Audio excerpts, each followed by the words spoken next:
നന്നായി വാട്ടിയെടുത്ത വാഴയിലയിൽ നല്ല മട്ടരി ചോറും ഇച്ചിരി തൈരും അതിൻ്റെ കോമ്പിനേഷനായിട്ടത് ഈ ഒരു സംഭവം പിന്നെ കുറച്ചധികം കറികളൊക്കെ ആയിട്ട് നല്ലൊരു പൊതിച്ചോറ് കാണുമ്പോൾ തന്നെ വായിൽ വെള്ളം വരുന്നേറ്റാ.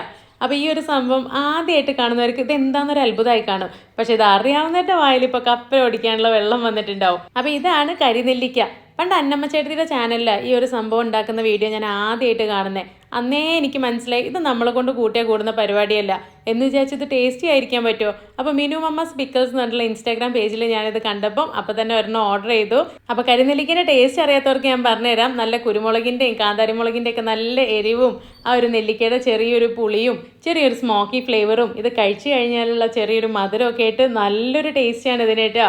അപ്പോൾ ഇതിൻ്റെ കൂടെ തന്നെ നല്ല മുരിങ്ങയിലത്തോരനും ചെമ്മീനച്ചാറും ഉള്ളി റോസ്റ്റും ഓംലെറ്റും മത്തിമുട്ടയും മത്തി വറുത്തതൊക്കെ ആയിട്ട് അടിപൊളി പൊതിച്ചോറായിരുന്നു കേട്ടോ. അപ്പോൾ ഇതിൽ നിങ്ങളുടെ ഫേവറേറ്റ് ഏതാണെന്ന് കമൻറ്റ് ചെയ്യാൻ മറക്കല്ലേ.